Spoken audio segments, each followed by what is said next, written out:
Waiting for Brad Klausen. You've got to do something at your end, Brad. Connecting. Wow. Hey, there he is. Hey, we Apologies to finally figured it everyone. out. Well, people who know Given to Live know that I'm not the most technological person in the world. And having spoken to you a number of times, you don't need headphones for this, by the way. They're plugged into my phone. Does that work okay then? Can you hear Yeah, me? well, that works fine, but you don't need them.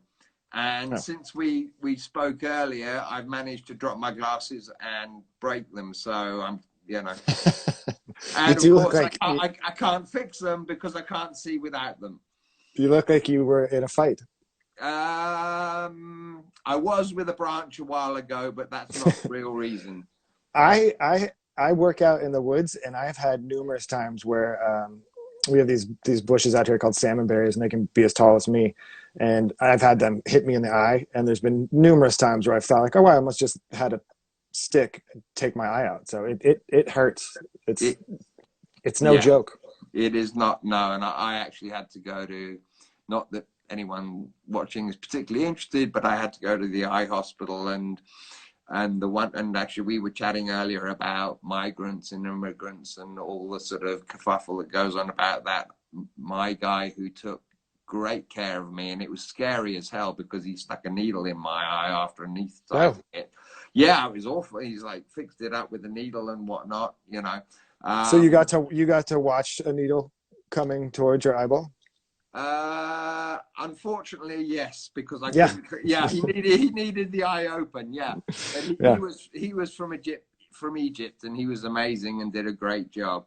But anyway, that's not why we're here at all, at all. But what I'm going to do before I do anything else is the very, very, very first poster I ever bought is. I do believe I know the guy who did that. When I can't see it, it's too dark. Is it? Yeah. Yeah. Oh, I can see. I can tell what it is, though. I can tell what it is. Yeah, Yeah, it's the Manchester poster. that's it. Yeah, The very first one I bought was one that was yours. awesome. Yeah, I was that one. I do wish I could have popped the Pearl Jam out a little bit more because I remember some people were having trouble reading it, but Yeah, I like that one. I like that one a lot, actually. yeah, and I understand the people saying, "Oh, to use your words, popped it out more." But oh god, Mm. there go the glasses.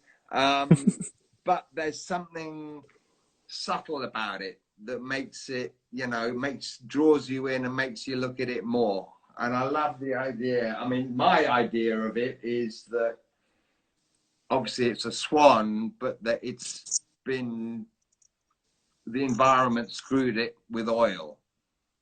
Was Yeah, is well, that what? that's one way of looking at it. It was sort of talking to the idea of black swans, that term, a black swan, where there's an unforeseen event that happens, something like coronavirus, like a black swan. Uh huh. Um, and back when I made that, I was of the opinion, which I still have to some degree today, that I feel like some black swans can be manufactured, especially if there's if it's there can be manufactured crises. And so that idea was um, addressing that idea that maybe the black swan was painted black, and it's now the paint is falling off of it to be revealed that it wasn't an actual black swan, that somebody has painted a white swan black. So So my idea all this time but was totally but your wrong.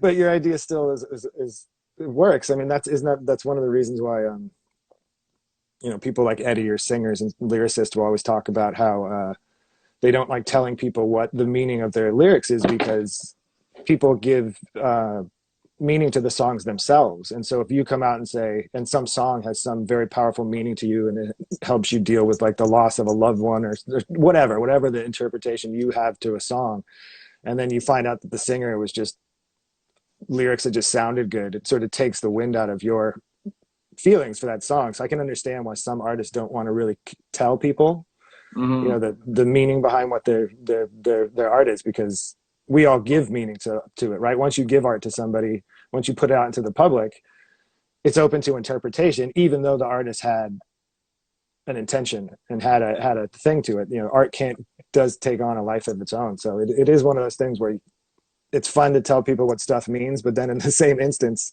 I've now stripped your meaning, you know, or at least changed your thoughts on it. So Yeah, but no, you haven't. You've given me two. that's true. Yeah, because like I said, it could work. It could also be oil too. So it now it's multifaceted. Now it has two meanings. Damn it! I need to pay you again. Exactly. Yes. Which actually is a nice segue because we chatted, you know, before we went live, and how, you know, you're not alone amongst artists who will have had work lined up, and I don't know when the full stop happened over there, but it was towards the end of March here. Your life, like that, like the whole music industry, but we're talking here as you as an artist, just changed overnight.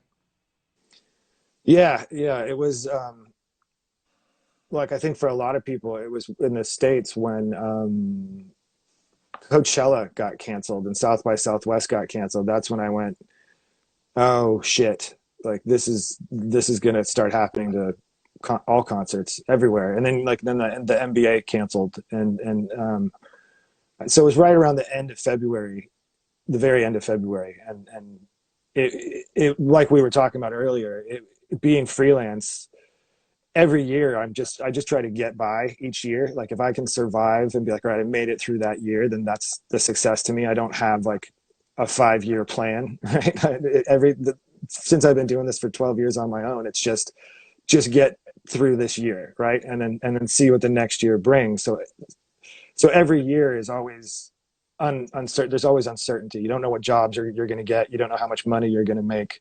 And so in the beginning of January, when I did start getting poster opportunities, it it was that, like I was telling you, it's that sigh of relief where you go like, oh my, okay, my finances are secure for a window of time, and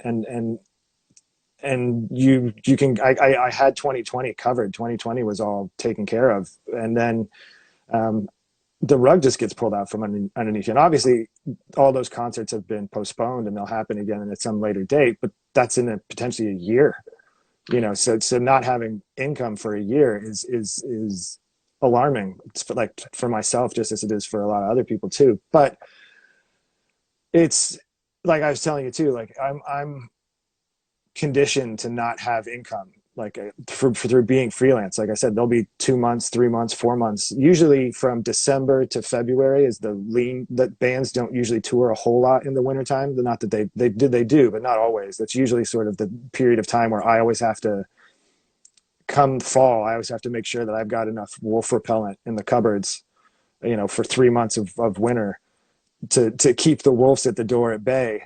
And so in January, to find out that my 2020 was taken care of was such a huge relief. And then, yeah, it was just the rug gets taken out from underneath you. But like I said, I'm accustomed to that. I'm accustomed to not having income coming in for long stretches of time. So this is just it's just back to how it's always been. So, and those shows will happen again at some other later date, but I don't know when, you know. And with whatever you had What? lined up, and you know, you're as welcome with us with what you had lined up for this year, you know. And I'm not asking you to let cats out of the bag that you're not allowed Right. to, you know.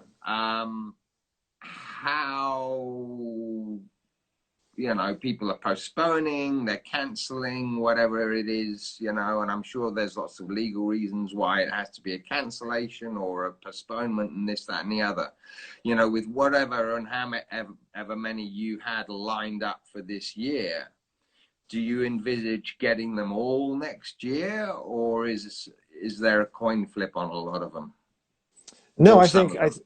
I think they will all. happen again at some later date. They'll just be rescheduled. And like some of the stuff that I had lined up was I had an art gallery show that I was going to do in Los Angeles, and that'll happen again. But it'll just be, I don't know when. I don't know when that'll happen, and it'll probably be 2021. Mm. But the concerts, I'm almost positive will still be had, and those dates will all be made up. Mm. So it's really just, what do I do in the meantime? What do I do to fill that? The 2020 is almost sort of a lost year in a sense, and not just for me, but probably for a lot of folks too. So it's it's uncharted waters to a degree, but like I was saying, in the same sense, it's not. It's really just, okay, now I got to figure out how to find other ways to have income and to make money, which I am doing to a degree. But um, yeah, it's kind of crazy when I sensed that tours were getting canceled. There was this moment of shit. Yeah. You Yeah. know? Like, how does this all unfold, and like where does it go from here? And I mean, it's still up in the air. I've seen a couple of articles that are just ridiculous, where they have, like, have you seen the ideas that people have for like some sort of spacesuit that people could wear to go to concerts? Have you seen those things? I've seen that. I've seen It looks like a hazmat suit or something. I can't imagine going to a concert and there's a bunch of people in like scuba gear and like basically like things over their faces. I'm like, how? That's, no one's going to go for that. Like, that's not going to be a thing that anybody wants to go do. Like, if you have to suit up to go see a band play, like, and and there are all sorts of different bands, but I'm sort of, I'm just picturing, some real hardcore thrash metal yeah, mosh pit in hazmat suits. right, yeah, they're going to get ripped off and they will be taken apart. And it'll quickly be, but I mean, even if you're looking at like all the protest stuff that's happening all over the place, especially in America, those are massive crowds of people themselves. Like that, it's almost like the social distancing and all that stuff with the virus is sort of just gone by the wayside. Mm. So who knows if that's going to cause more the second waves of the virus or what? But like, or maybe it just maybe the protests, maybe there's something that comes out of that where we see large gatherings of people, and it's it's not that bad, but who knows? It's like I said, it's like I said, it's just uncharted. We're in, we're through the looking glass, as they say, I guess. Yeah, and we are, and we don't know where we're going, and everyone's predicting a second peak, or that I've read. Yeah, Um, and we're fortunate in this country; we've had a lot of help from the government, but they can't kind of go, "Oh, there's a third peak. We're going to keep helping. There's a fourth peak. There's a fifth peak," because at some right. point there's going to be, unfortunately, a finite point where you're going to have to say, I don't like using the word normal and whatnot, and then there's this expression, the new normal. But, yeah, at some point, it's going to have to get back to what we used to know. It's going to change, but at some point, it's going to be, it's going to be normal, for want of a better word. Yeah, and I mean that's part of the conversation, right? Is does this just become like flu season, where this is just something that happens every year? Or do we just deal with it in that same way too? So I mean, we'll see once we go past a year, and if it's just something that's a recurring, a seasonal thing that happens every year, who knows? Mm, But yeah. but it's a black swan. Well, but that's not true though, because a black swan would be something that is unforeseeable and unpredictable, and it seems like people were predicting that there was something coming and that this was going to come. So it wouldn't fit the definition of a black swan. But yeah, what are you going to do? What are you going to do? Well, plug your own work. There's nothing wrong with Yeah, that. yeah. And I'll take, because we chatted earlier, and I will take this opportunity to plug you, you know, because, you know, you told me you've had to go on to Social Security, you know, because We unemployment, yeah. yeah. And I want to, anyone who's watching, Brad has posters on his site for sale, you know. It's Um, true. and I know that there's a lot of people who are struggling through this, but there are others who are able to still afford things. So if you can, you know, support Brad and other artists by buying, you know, posters that are for sale. Please do, you know. Yes, Uh, indeed. yes, yes, indeed. Yes, indeed. Yeah. So yeah, I just wanted to plug it. While I'm there, I'm just going to say that next time I'm up in your neck of the woods, I might have to, you know, kidnap you for dinner because, you know. Oh, happily, you can kidnap me for dinner anytime you want to. Yeah. Who's paying? Because you said you don't cook. No, yeah. All right. So you're gonna kidnap me and make me pay for dinner? Yeah. Yeah, because you know we've chatted before, and you know, and I just didn't, you know, enjoy your. Oh God, Oh, careful! yeah, these You're gonna guys. break. You're gonna break the other side of them. That's gonna be a great look. You know, one of those old geezers, you know, little Yeah, thing you'll need going. a. You'll have to have a stick. Get a Yeah, monocle. yeah. So yeah, people, you know, I saw someone ask earlier, you know, who's your favorite, you know, band to work with. A lot of people obviously know you from Pearl Jam. That's where you started, and how much freedom do you get when an artist or a band says, hey, can you do X poster, Y poster? Well, to the first part, who's my favorite band to work with? I mean, it's tough to say because there's a lot of bands that I enjoy working with, but the ones that I love working doing posters for the Queens of the Stone Age. They're one of my all-time favorite bands, and changed the way I think about music. And so when I get to do stuff for them, I always it's just I love it. I love getting to do posters for all of the bands that I get to do for. But when there's a, you know, and doing stuff for Pearl Jam, I don't want to discredit how much I enjoy doing that. But like I've been doing I've been doing that for so long and done so many. They're still fun to me. I still love working on posters for them and trying to figure out what I'm going to come up with.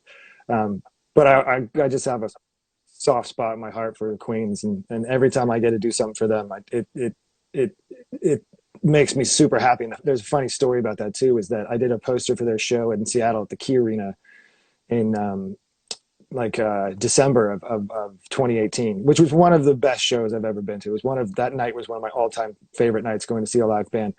But I almost totally shit the bed on that project because the guy who handles all their poster work handles the posters for Foo Fighters, Nine Inch Nails, Queens of the Stone Age. He does all those different bands. And I'd asked him, I'd sent him an email, said, hey, is anybody doing the poster for the Seattle show, for the Queen show at the Key Arena? And can I get some tickets? Is it possible for me to go? I want to go to the show. And the guy wrote back and said, I'll put you down for Seattle, and I'll, and it was two sentences, is I'll put you down for Seattle, and yeah, we'll get you tickets. I stupidly read that as I'll put you down for the tickets for Seattle. I didn't realize that he was answering my question about doing the poster. Like, yeah, you can have it. You can do the poster. So cut to like a week before that show rolls around, and I get an email from him, and he's like, hey, just checking in on how the poster's coming along. And I stupidly didn't know I was supposed to do it. That he had the thing that I'd asked for, he had said, yeah, go ahead. And so I panicked, and I kind of told him like, oh dude, sorry, I totally screwed up. I totally messed up. I don't have time to do this. You're going to have to find somebody else. And he was like, that's so not cool. It's this is a huge show for them. Who am I going to find to do a poster in a week? And I realized how much I had screwed up, and I was like, look, I'll make it right. I'll fix it. I'll do it for you. And normally it takes me about 2 weeks to do a poster. So I was like, and to print it, it takes a couple of days at least to print it. fortunately, I had submitted a poster for Metallica that they didn't want to use. And normally, when I submit stuff for bands, that they're low resolution, small scale images and stuff like that. But for some reason, the one time I had done like a full 18 by 24 size Photoshop file for that Metallica poster. And so I already had a huge chunk of work already done, and I just retooled it to make it work for Queens of the Stone Age. Um, so that was I almost lost. Not only did I almost screw over one of my favorite bands, but I almost just shot myself in the foot working with the person who handles Foo Fighters, Queens of the Stone Age, and Nine Inch Nails, and I probably would never do work for them ever again. So that was I felt horrible too, because it's like I love this band, I can't wait to go see this show, and I'm the reason that there's not going to be a poster. Like I like it was, and that it almost made that night of the going to see the band that much more an eventful thing, because of all the steps leading up to that moment in time, and to actually just be at the show and be like, okay, I pulled it off, it all worked. I was stoked on how the design came out, you know. But that was a stupid stoner moment where I realized that I had totally dropped the ball and shit the bed, and almost just lost like a huge section of all the clients that I work for. Um, as far as the freedom, usually bands or the merchandise company just gives you a date and says, hey, would you do Queens of the Stone Age in Seattle? And you say yes, and then that's it. You know, I know sometimes bands will have certain themes that they want to use in their posters for a particular tour, but for the most part, nobody ever really says anything. I know the guy who handles Pearl Jam's merchandise sometimes will say, you know, if you can reference the city in the image, that would be cool, but it's not something you have to do. It's more just sort of a suggestion. Like if you can reference the city, people seem to dig that, so do that. But I almost feel like that too can kind of hinder the creativity of poster artists, because there's a lot of times where I'll see poster artists reference the city instead of just doing whatever their creativity would have allowed them to do. And so they're making a poster like about like St. Louis, they'll do the St. Louis Arch, or they'll do like a statue or a bridge, or they'll do something that is relevant to that city, instead of just making some insane abstract, crazy, surreal thing that they would have done if they weren't trying to reference the city. You know what I mean? But you usually get just tremendous freedom, and it's one of the reasons why all I wanted to do was work on posters. Because when I was working for Pearl Jam, I was doing T-shirt design, album artwork, fan club design stuff. The posters were totally free, and you had the freedom to do whatever you wanted to do. Obviously, that you have to get things approved in the process, but for the most part, they let you run. Just they go run, go see what you can do. And I think that's when you get really good artwork, is when you trust these artists to do what they're going to do. You know? Yeah, and someone asked earlier, do you have a favorite Poster? Yeah. Of mine? Yeah. Yeah. No, of mine. Well, I mean, like like a super famous artist. Well, I just thought you meant as of like what are my like. There's posters back in the wall that I have that are on my wall that are, you know, other people's posters that are my favorites. Of my own, um, I always really liked the Dublin Pearl Jam poster, the 2010 Dublin one, the green one with the skull and the tree that's based off of the song "In My Tree." I like that one. The Queens of the Stone Age poster that I did for Salt Lake City, which is based off the song "Feel Good Hit of the Summer." That one, I really was pleased at how that one came out. I liked the Milton Keys Pearl Jam poster because of the message of that one, and that one really. I was speaking to the band and on the when I wrote on the back of that piece, but then I was also speaking to my own experience, that how crazy is it as a teenager who listened to Pearl Jam? How did I get to this point? How did I get here? And how did I get to the point where I'm working on this stuff? And then I thought about the band and their history and how did they get there? And, you know, and just the insane way that life works and how it unfolds and how it takes you and meanders and takes you where it's going to take you. So I like that one a lot too. Yeah, I mean, that is a really great poster. Thank you. You're very, very welcome. Is there someone that you'd love to work for that you haven't yet? Yeah, that I get asked that question, and it never changes. It's Tool and Radiohead, you know, Cool. and the unfortunate part about that is both of those bands have, you know, Stanley Donwood for Radiohead, who went to school with Tom York. He does almost all the artwork for them, and I don't think Radiohead really does screen printed posters for individual shows. I think they might do like a tour poster or something, or they have done in the past. And then for Tool, Adam Jones usually does all of the poster work for Tool, even though I think on the recent tour they've had other artists that have come in and done some stuff. They have. But yeah, I met Adam Jones at the Key Arena when they played after the show, and their tour manager had asked me to bring some of my posters, and I guess Adam saw them at the venue because I brought them and handed them off to the tour manager. And so she said, "Oh, he wants to talk to you afterwards." And I was like, "Oh, that's awesome! Like, I can try and put my foot and get my foot in the door and say, like, hey, I know you do all the artwork, but I would love to do posters for you." And when I mentioned that to him, I said, he said, "I saw some of your posters," and I was like, "I'd love to do some for you." He just nodded and didn't say anything, and it was just this sort of like, no, like, and so I was like, I tried. I had the dude right there. I had him in front of him, and that's the one thing I want to do so badly is to do posters for them. But those are the two bands that I would love to do, and I can't imagine I'll ever get the chance to do them for them. But oh well, the bands that I've gotten to do posters for is insane to me anyway. So if I can't get those two, it's still been a pretty good run, you know, without those ones. It's been a good run. Sorry, I'm being our birds are being our bird feeders being attacked by magpies. Uh, Um, it's you say it's been a good run. I think there's still a lot of legs in this run for you. I hope so. Yeah, yeah, yeah. I keep telling people that, like, you know, I've been freelance from 2008 till February of 2020. So we'll see.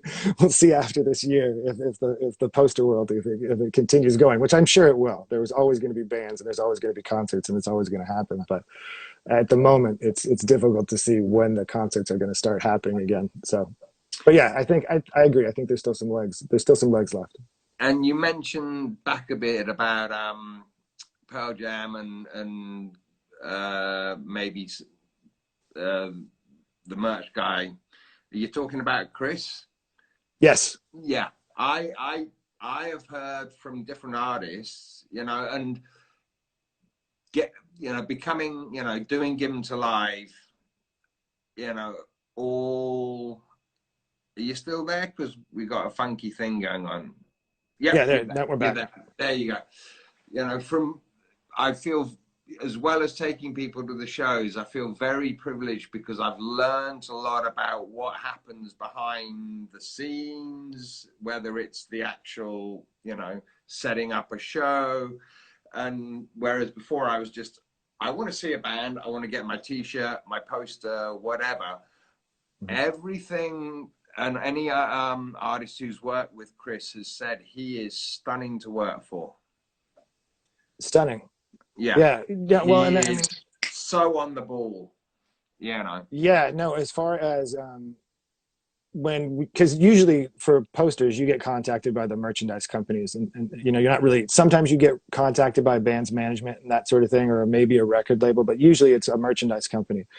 And um, when Chris sends out emails to all of us artists to say like this is your date, this is your thing, it is the most well-oiled machine as far as all other. When you get contacted by other people, Chris has it just dialed in like nobody's business. He's on top of that stuff, and I probably cause him a tremendous amount of headache and trouble because I'm often slack and late with my stuff, and so I'm throwing monkey wrenches into his well-oiled machine. He's never happy about it. But and the other thing that's really great about Chris too is he loves art. He's just a huge fan of artwork, and he knows so many different artists. And he's one of the reasons why, over the years, that since he's been involved, that all these different artists have gotten to be brought into the Pearl Jam poster world. Which I know for like myself, like Ames and myself and Ames, we would be happy if no other artists were involved, right? And Ames didn't want me to be in there, right? You want to have that area to yourself because it's you know it's a coveted position, right? Yeah, and Um, if you're doing a 40 date tour and doing every poster, you're doing pretty all right.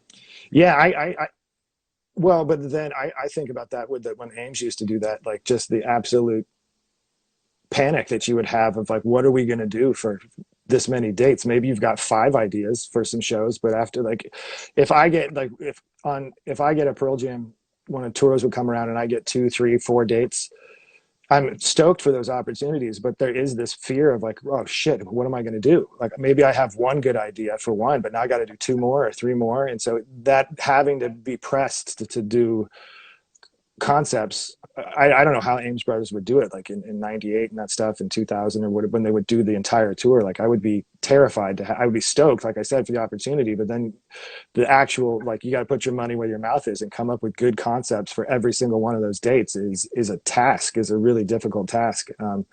But so Chris has all these artists that he knows that are, you know, gallery artists or street artists or all these other different people. So he's brought in this whole other area of the art world into the Pearl Jam poster world. And that's been really interesting to watch and to see. And the interesting thing about it too is that there's some artists that are phenomenal gallery artists or phenomenal painters or street artists, but a gig poster is a different beast because there's typography, right? It's graphic design. It's basically marketing. It's an advertisement, even though they're no longer advertisements.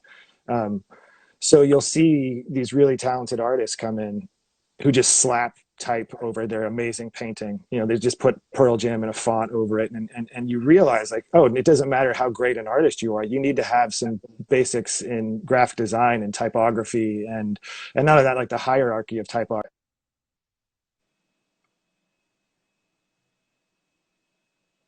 Yeah, do I keep flipping out on you? My phone keeps doing weird shit.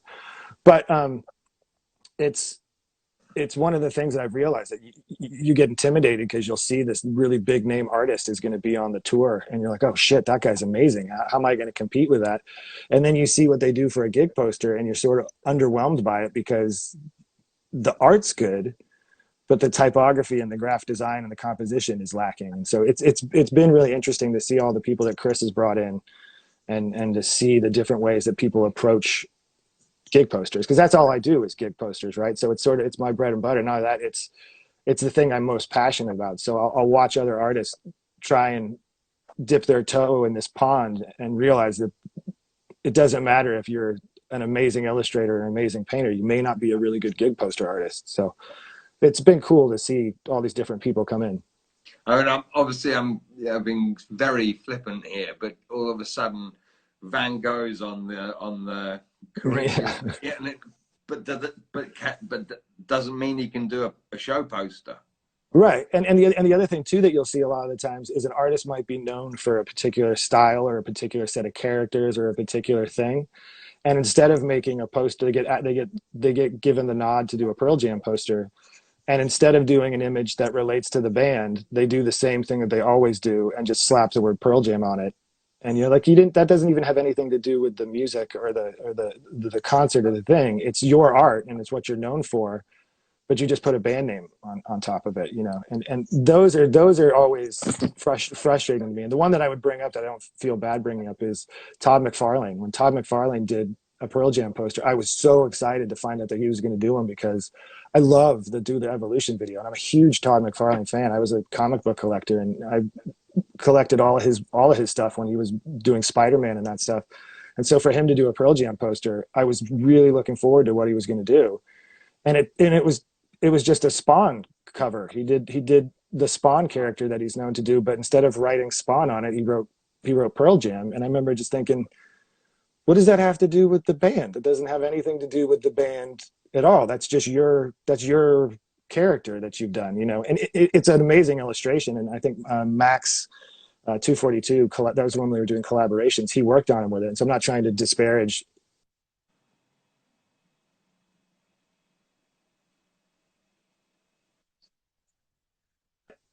It was just a prime example of an artist who's doing something that's not relating to the music or to the band. It's just doing what they do. And so you can see that in gig posters. You can see when an artist is listening to the music and trying to address something as opposed to someone who just does what they do and it doesn't matter what the image is. They'll put Pearl Jam, Nine Inch Nails, Queens of the Stone Age. They'll just slap a band name over it and call it good.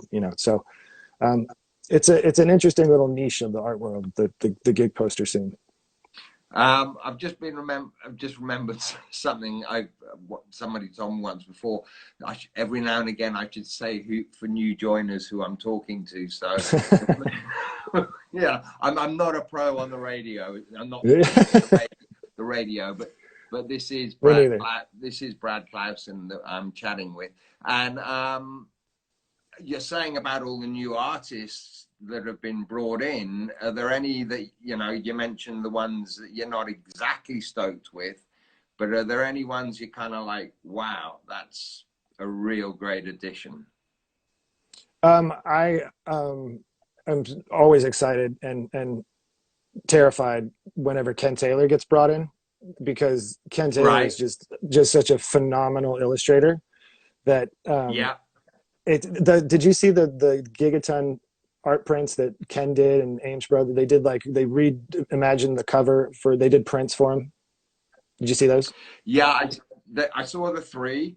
Christoph Domoratsky has been generous enough to donate us one of his. Yeah, that was amazing. That piece, yeah. Absolutely amazing. Ken Taylor, amazing. The other one, the Ames one, yeah. I didn't want to use a name. we all know there's only three. Yeah. Just you name the other two. That's the one that flew off the shelf on the 10 Club site. But to me, it's kind of, you've just played with Illustrator, right, off of the main photo. Whereas the other two have gone and done some beautiful art. Yeah, well, I was originally, Chris had asked me to do that. I was supposed to do one of those. And you didn't? Damn it, man. I was going to hit you up for one. But I was asked to do one of those, but I was in India at the time, and I wasn't going to be able to make the deadline. Right. That's a shame.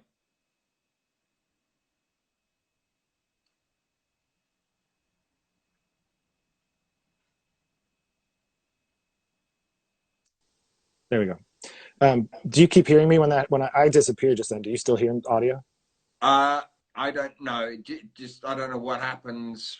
Yeah. It just kind of does a moment, and then you're back, and then you back, pick up exactly where you were before. It's like it's like a pause. Gotcha. But I was supposed to do one of those, and I was really excited. I was really excited to do it, but the assignment was reinterpret the album cover, right? And so when I saw what Ken and what's the other artist's name? I can never say it. Christoph Domoratsky. Christoph, yes. What the Ames brothers did was almost the same thing that I was thinking when they said reinterpret the album cover. I probably would have gone the same route as Ames in a sense that I would have tried to do something that looked like the album. And then I saw what Ken and Christoph did, and I was like, oh, they basically just made a different album cover, right? They made a totally different thing. And when I saw Ken's, I was almost glad that I didn't participate in it, because I was just crushed by it. I was like, it's so good. It's such a, if that was a vinyl, if that was a 12-inch record cover, that's one of the coolest album covers I think I've ever seen. And so anytime when people like Ken get brought in, I'm super excited and then just horrified at the same moment, because I'm like, they're going to destroy. It's one of the things where it's not a contest, obviously, but amongst us poster designers, we all love what the other person does, and we all wish we could do what the other person can do. Like if I have a looser, rough style, I know people that have really clean styles. They're always like, I wish I could work looser, rougher, and then I'm like, oh, I wish I could be cleaner and more precise like you. So the grass is always greener, right? You always wish you could do what the other person does. But so when Ken's on the list, or like Emic, or when there's these big heavy hitters, like Chris doesn't do it anymore, but I always wish he would, at least for the poster artists, tell you the other artists that are on the tour, because when you see the list of artists, it makes you scared, and it makes you want to bring your A game and try really hard. If you know Ken Taylor and Emic and these other guys are on the tour, then when you sit down to do your work, you're like, I gotta bring it. Like I gotta. These are the heaviest hitters in the game, and I need to make sure that I can compete and stand next to them. So it's the fun challenge of the Pearl Jam poster scene, which to me is like the Olympics of the gig poster world, because you get the best of the best that come in, and how do you stack up? Oh, hello. Yeah, we're back. It happened again. I'm back. I don't know what's going on with You've my phone. you've totally answered what I was just about to ask you. Was like, and you've just explained that Chris doesn't say who else is on the roster. But I was going to ask you. So you see X, Y, or Z. Does that push you? And you've already answered that. Yeah, and I keep telling him, I keep saying, like, please, like, I won't tell anybody if you don't want to release who's on there, but if you tell us, if you tell the other artists, all it does is make us all step our game up, because we see those names, we see the Mm. names on there, and you go, like, oh shit, this is going to be, and like, if Emick, Todd Slater, Ken Taylor, there's so many amazing artists out there. When you see your name amongst those, it makes you get more serious about it, and makes you go like, all right, I need to bring it, because it's the art, it's subjective, it's not a contest, but you want to know that you can stand next to those guys, right? You want to know that that your artwork is comparable. Obviously, it's like I said, it's subjective, they're all going to be different, but you want to put your best foot forward and step up to the plate and try and hit a home run. Yeah, yeah. Yeah. And I'm just noticing, I mean, I don't know if you see it at your end, but at my end, I get the timer, and Instagram has a cutoff of an hour, and Yeah. we got 4 minutes, and I We know, wasted so much time with our earlier screw ups. well, we live and learn. We Yeah, live yeah. and learn. And yeah, we've had a good and long chat.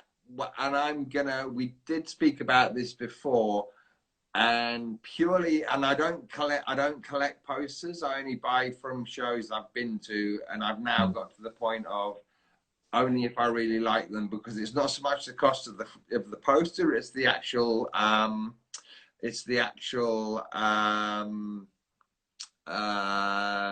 cost of the framing that kills.